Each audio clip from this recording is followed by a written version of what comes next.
اعوذ باللہ من الشیطان الرجیم بسم اللہ الرحمن الرحیم تفسیر سورۃ العصر نمبر 103 بحوالہ تفسیر نمونہ۔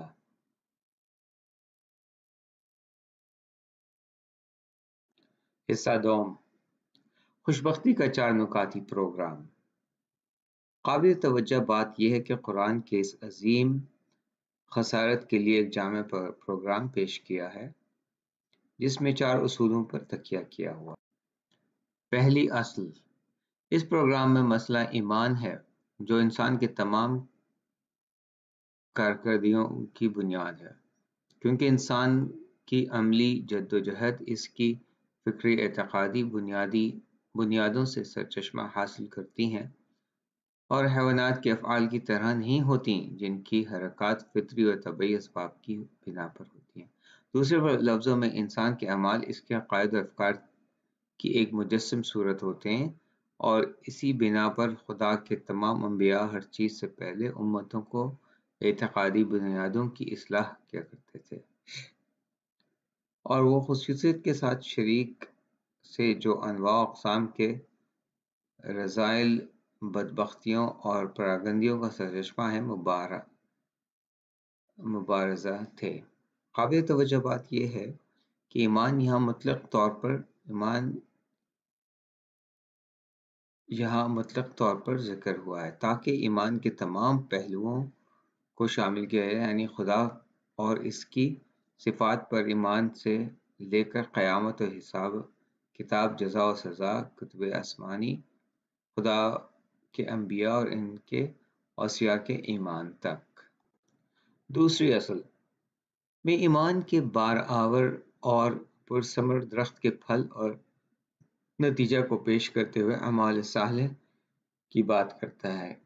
کیسی وسیع اور مطالب سے پرتعبیر ہے۔ ہاں، صالحات وہی سارے کے سارے شائستہ اعمال، نہ صرف عبادات، نہ صرف اتفاق فی سبیل اللہ، نہ صرف راہ خدا میں جہاد، اور نہ صرف علم و دانش کا حصول، بلکہ ہر وہ شائستہ کام جو تمام میدانوں میں نفوس کے تکامل و ارتقاء، اخلاق کی پرورش، قرب الہی اور انسانی معاشرے کی پیش رفت کا وسیلہ ہے۔ یہ تعبیر چھوٹے سے چھوٹے کاموں سے لے کر، جیسے لوگوں کے راستے میں ایک رکاوٹ ڈالنے والے پتھر کو ہٹایا، کروڑوں انسان کو گمراہی و ضلالت سے نجات دلانے اور دین حق و عدالت کے سارے جہان میں نشریات کرنے تک کو شامل ہے۔ اور اگر ایک حدیث میں عمل صالح کو امام جعفر صادق علیہ السلام مواسات اور دینی بھائیوں سے مساوات کرنے سے تفسیر ہوئی ہے تو وہ واضح اور روشن مصداق کے قبیل سے ہے۔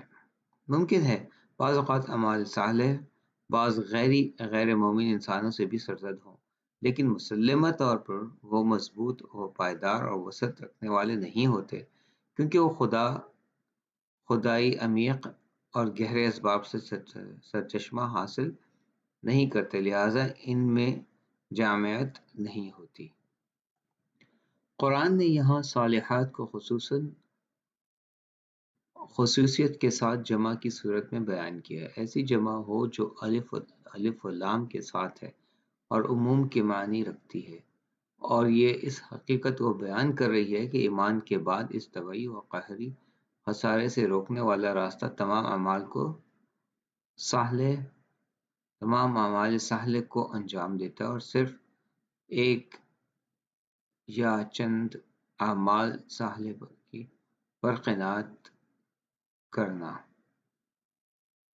نہ صرف ایک یا چند اعمال صالح پر قناعت کرنا، اور واقعاً اگر ایمان عمیق اور گہرے طور پر انسان کے دل میں جاگزیں ہو جائے تو وہ ایسے ہی آثار ظاہر کرتا ہے۔ ایمان کوئی فکر اور اعتقاد نہیں ہوتا جو روح کے گوشوں میں تو موجود ہو لیکن اس میں کسی قسم کی تاثیر موجود نہ ہو۔ ایمان تو انسان کے سارے وجود کو اپنے رنگ میں رنگ دیتا ہے۔ ایمان اس پر نور چراغ کے مانند ہے جو کسی کمرے کے اندر روشن ہے، جو نہ صرف اس کمرے کی فضا کو روشن کر رہا ہے بلکہ اس کی روشنی اس کمرے کے تمام دریچوں سے باہر نکلتی ہے۔ جو شخص اس کے باہر سے گزرے وہ اچھی طرح سمجھ لیتا ہے کہ اس میں ایک پرنور چراغ روشن ہے۔ اس طرح سے جب ایمان کا چراغ انسان کے دل کی سرائے میں روشن ہوتا ہے تو اس کا نور انسان کی زبان، آنکھ، کان اور ہاتھ پاؤں سے منعکس ہوتا ہے۔ ان میں سے ہر ایک کی حرکت بتاتی ہے کہ دل میں ایک نور موجود ہے جس کی شعاعیں باہر نکل رہی ہیں۔ اس بنا پر قرآن کی آیات میں عام طور پر امر صالح ایمان کے ساتھ لازم و ملزوم کے عنوان سے آیا ہے۔ سورہ نحل کی آیت نمبر 97 میں آیا ہے، جو بھی عمل صالح انجام دیتا ہے، مرد ہو یا عورت، لیکن وہ ہو صاحب ایمان، تو پھر اسے پاکیزہ حیات کے ساتھ زندہ کریں۔ اور سورہ مومنین کی آیات 99 اور 100 میں آیا ہے کہ اس عالم سے جدائی کے بعد بدکاروں کو اس بات پر افسوس ہوگا کہ انہوں نے امر صالح کو کیوں نہیں انجام دیا، لہٰذا بہت ہی زیادہ امداد کے ساتھ امر صالح کو انجام دینے کے لیے بازگشت کا تقاضا کریں۔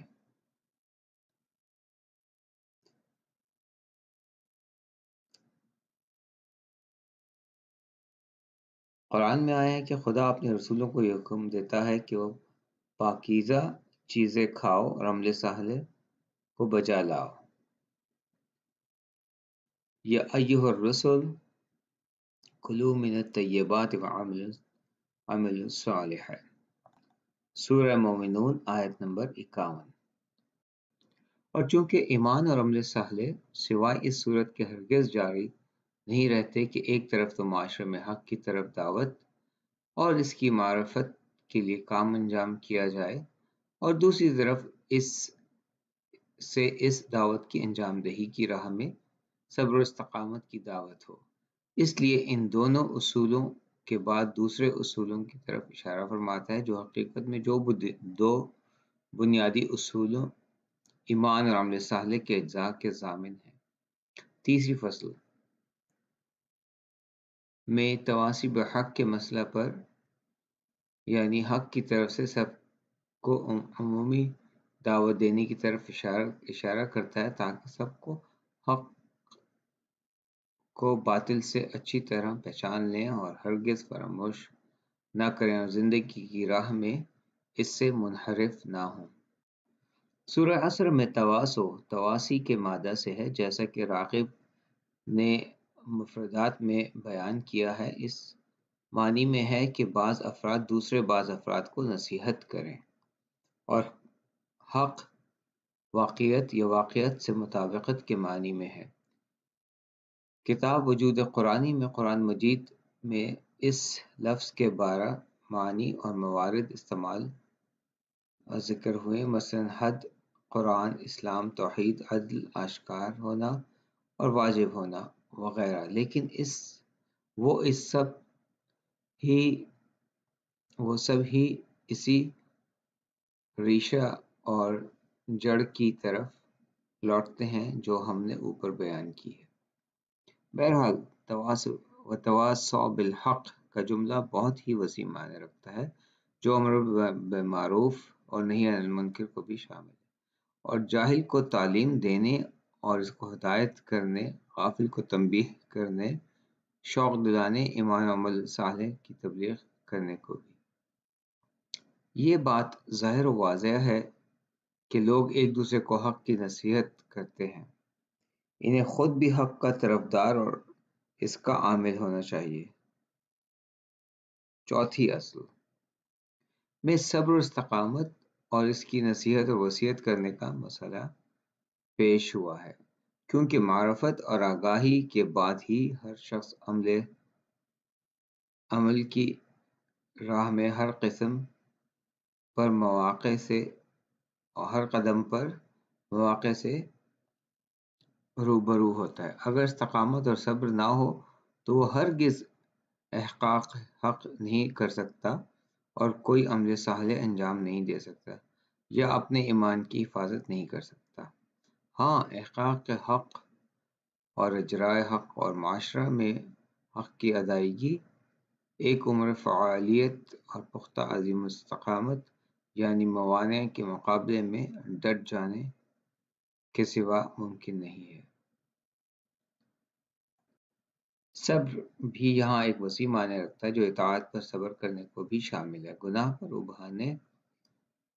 ابھارنے والی چیزوں پر صبر کرنے اور مصائب و ناگوار حوادث پر صبر کرنے اور توانائیوں سرمایہ ثمرات کو کھو بیٹھنے کے مقابلے میں صبر کرنے کو بھی۔ ان چاروں اصولوں کے بارے میں جو کچھ بھی اوپر بیان کیا ہے اور جو حقیقت میں انسانوں کی زندگی اور سعادت کا جامع ترین پروگرام ہے، اس کی طرف توجہ کرنے سے واضح ہو جاتا ہے کہ روایات میں یہ کیوں آیا ہے کہ جب اصحاب پیغمبر ایک دوسرے کے پاس جاتے تھے تو ایک دوسرے سے جدا ہونے سے پہلے سورہ عصر کی تلاوت کیا کرتے تھے اور اس چھوٹی سی سورت کے عظیم مطالب کو بیان کیا کرتے تھے اور پھر ایک دوسرے کو خدا حافظ ہونے کہتے ہوئے اپنے کام میں لگ جاتے تھے۔ اور حقیقتاً اگر مسلمان آج بھی اپنی انفرادی اجتماعی زندگی میں ان چار اصولوں پر عمل پیرا ہو جائیں اور دنیا جہاں کے شریروں کی شر ان سے منقطع ہو جائیں گے۔ خداوند ہمیں صبر و استقامت اور حق و صبر کو ایک دوسرے کو وصیت کرنے کی توفیق اور مرحمت فرما۔ پروردگار ہم سب خسارے میں ہیں اور اس خسارے کی تلافی تیرے لطف و کرم کے بغیر ممکن نہیں ہے۔ بار الہ ہم چاروں احکام پر جو تو نے سورہ میں دیے ہیں عمل کرنا چاہتے ہیں تو ہمیں اس کی توفیق عطا فرما۔ آمین آمین یا رب العالمین۔